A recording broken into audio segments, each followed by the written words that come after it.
Welcome to Contoda. Welcome to our webinar. My name is Samantha, and I'm so excited to introduce you to tons of good information about the pet grooming industry and the dog industry in general. The pet industry in general in this country is booming. It is a multi-billion-dollar industry that is so great to get into, and I'm going to show you why. So here's some information that we have. So let's see here. So unleashing success strategies for growing your client base in mobile pet grooming. So we're going to talk about our client base. Who are they? What are they thinking? And also why grooming, why mobile grooming, and why the pet industry? Why is that such a good business to be in? So Americans spent $103 billion on pet products per year. So that is a $100 billion industry. The pet industry spending has increased by 115% since 2011. So the pet industry has grown over 450% in the past 25 years.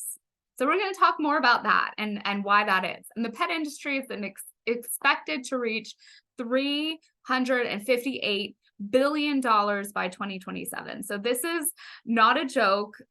Pets are absolutely a great business to be in. This is a huge business. There are new businesses emerging every day with new pet products, product lines, and services for pets, mobile services, technology, dog vitamins, dog food, all kinds of stuff related to dogs. People spend a lot of money on their dogs. That's very lavishly. So it's a great industry to be in, and seriously, very, very good, and has really, brought a lot of wealth to a lot of businesses and success to a lot of people. So let's talk about this. So $136 billion on their pets. It's up by about 10% from 2021. So US pet owners reportedly spend an average of about $1,500 every single year on their dogs. So that's a lot of money to spend on their dogs, and that's an average for everybody. So there's certainly people who spend a lot more than that every year on their dogs, but it just shows you how important dogs are to us, that we probably spend more on presents for our dogs than our spouses or our significant others, because of how much we love them and how much we know they value us back, and we love our dogs.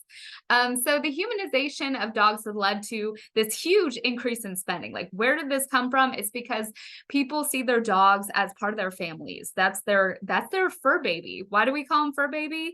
Because they're part of a family. We've humanized them. We see them like another human being that we share our lives with. And people call their dogs their kids. I'm the mom, the pet mom. We call them pet moms, pet dads. And that's because a lot of people really view them that way. And many people aren't having children. They're focusing on other things. They're not having children. And instead, they feel that their dog is like their child, and it's really how they view them in their life, that they feel that way. And there's also massive aging population with empty nesters they're looking for pets for companionship, and their pets are like basically their whole world. And for some of them, it's like most of their social life is their dog. So if you think about it, how much they value them, that's also going to reflect in how much they're spending on their dogs. And how much they think about their dogs, and what kind of services and products would make their dogs' lives better and their health better. So just thinking about that, it all kind of makes sense why this is such an amazing industry to be in, and why people continue to spend money. And this industry is growing and growing, even when things are tough. When we've got COVID-19 going on, we have recessions, at this time or that time. Either way, it's still growing and growing. It's such an attractive industry to be in. So why dog grooming? Why dog grooming? The pet grooming industry is expected to reach about $15 billion in 2025. So that, I mean, it's already a multi-billion dollar industry, just the pet grooming industry in itself. So we've been talking about the pet industry. Why pets? Why should we take this seriously? Why should we really actually be attracted to like getting into the pet industry, starting a business in that? It's because it's booming, it's growing. And then the pet grooming industry in itself is also just growing massively. So between 2020 and 2026, the already booming US pet grooming industry is predicted to expand by 5%. And then, a compound annual growth rate of 7.09% in the future. So as far as how essential grooming services are, we're going to talk about that as well. So according to the American Kennel Club, dogs should get groomed once per month. So this is an essential part of their health. We've gotten more sensitive to dogs as the family members, and we're really sensitive to their health. Have you heard people talk about their dogs and their dog's health and how they're doing and how seriously they take that? People take it very seriously. So grooming is not a luxury service, but an essential service that dogs need on a regular basis, that they need.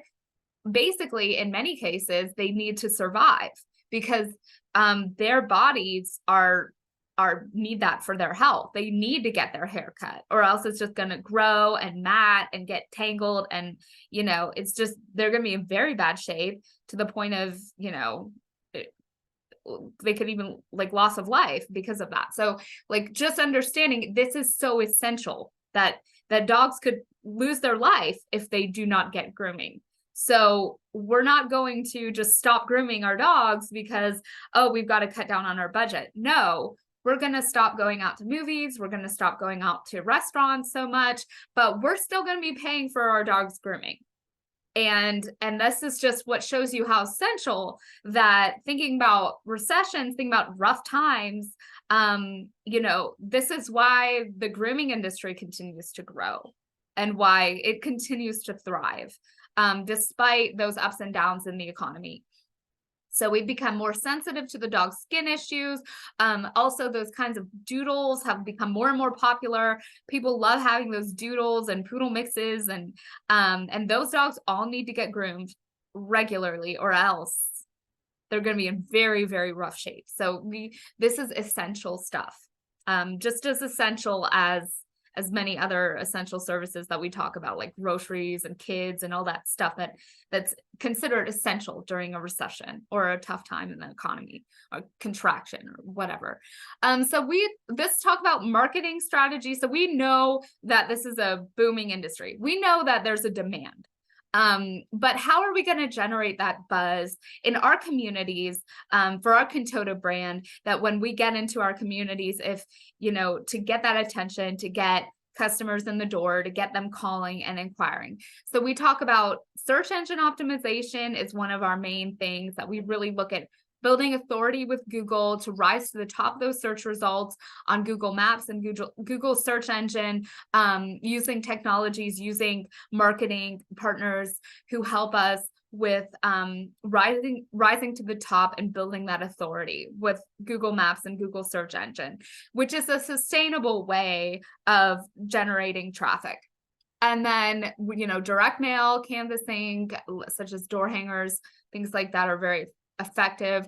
Referrals, we have technologies that help with referrals, that target people for referrals and get us on those neighborhood Facebook groups. And that's very powerful.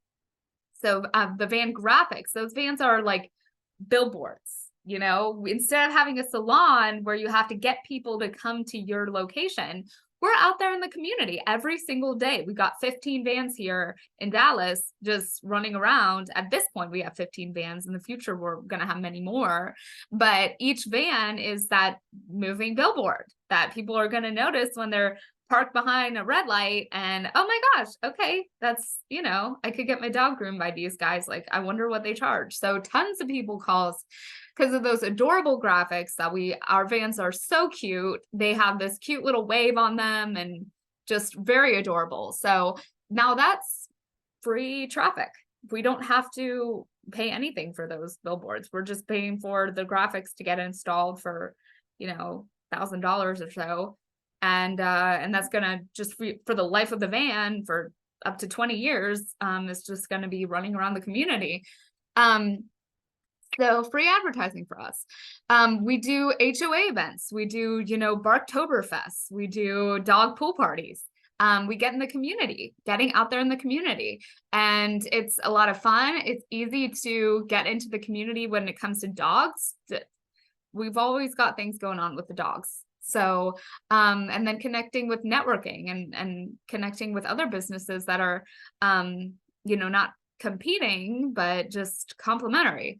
And email marketing, we do pay-per-click advertising. We provide massive quantities of content to get that organic, sustainable visibility and attention. And then we're nurturing ongoing relationships and we're retargeting those leads with valuable content. So we keep producing content, like Grant Cardone talks about, 10xing your massive action that we do take every single day of like all these TikTok videos or Instagram posts and the push notifications and the emails is because we know the importance of massive action, which is what we take.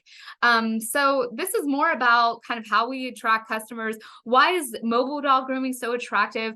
It's because it's convenient. People know that this is very convenient solution. They have busy schedules. They find it difficult to take their dogs to the traditional grooming salon. With a mobile grooming service, we come straight to their home. So it's very attractive. People need that. And then it's stress reduction. Like we talked about before, this is their baby. We don't want to stress out our baby. So we do whatever we can to make them comfortable. Many dogs feel stressed and very worried when we take them into salons. They might even get car sickness. They don't like traveling. This is going to reduce the stress. Oh, they know, oh, my house is right there. My mom's right there. I'm just getting groomed. It's just fine. They don't have to drive somewhere unfamiliar with a bunch of barking dogs and stressed out. So this is so attractive to customers. They get personalized attention. So mobile groomers often provide one-on-one attention for pets since they work with one customer at a time. So this personalized approach can be appealing to pet owners who prefer a more individualized and focused grooming experience. This tailored services, so we can customize our grooming services to the specific needs of each pet. We have tons of amazing add-on collections that if you are part of our brand, then you can use our brand add-on collections that are really special. You know how like Starbucks, they've got their, specific like dragon drink or whatever unicorn drink they used to have. That's what we have, those add-on collections they have fun names, they have good products associated with them, and our Cantota branded products that we also have that you get amazing discounts and prices on with our amazing products with our national accounts. So all of that, makes it even more customized, even more tailored to each customer and attractive to the customers. So we also build trust and rapport. So the mobile groomers have the opportunity to build strong rapport with their customers and pets. They're literally coming to their house. They, build these relationships with people that are coming out to their house, meeting their dog, taking like 2-3 hours on a dog, anywhere between 1 to, depending on the size of the dog, the number of dogs, they're going to be spending a lot of time with that customer and building those relationships with those customers. Then we also have word of mouth referrals that are very common. That's where we get many of our customers are from referrals from the van out in the community. These are organic leads that are coming in based on friendships, based on community, and based on the dog's experiences in that community that they're sharing and attracting new customers without these extensive marketing efforts that you don't have to spend too much on your grooming leads and all these people coming in. So if we talk about recurring revenue, these customers are getting their dogs groomed every 6 weeks. A lot of them are getting every 4 weeks, 8 weeks. So if you think of it as a recurring model that you're getting these customers to rebook with you, then you might not be as overwhelmed. Oh, I have to fill up like a whole year of customers. Not really. Like you just have to fill up 6 weeks worth of customers or so, about an average to get that. If you can rebook all of them, to get your van filled up, that those clients that you acquire, they're long term. Those are relationships that you're building long term. So if you can retain them, if you can provide them the quality like we do, which we can teach you how to do that, you can fill up your van with 6 weeks worth of customers and just hold on to that, and then get organic traffic from your van going around from referrals, and then those rebooking, retargeting people, and nurturing those relationships with a massive action, massive content that you reconnect with them. So thank you so much for attending this webinar. I hope you learned something. I know I certainly did, and it was amazing to talk to you. Please let me know when you're available for a meeting. I would love to talk to you more about the numbers. I can get you more specific numbers on the investment, more specific numbers on what's associated with the business. And as far as like expenses go, we can talk about that. We can talk about all this stuff, and get you more materials. So just email me, text me, and I'll be happy to talk with you and get a personalized business plan and growth strategy, because we have so much more information here to offer you and how we can help you. So thank you so much. Amazing to meet you. Thank you, and have a great day.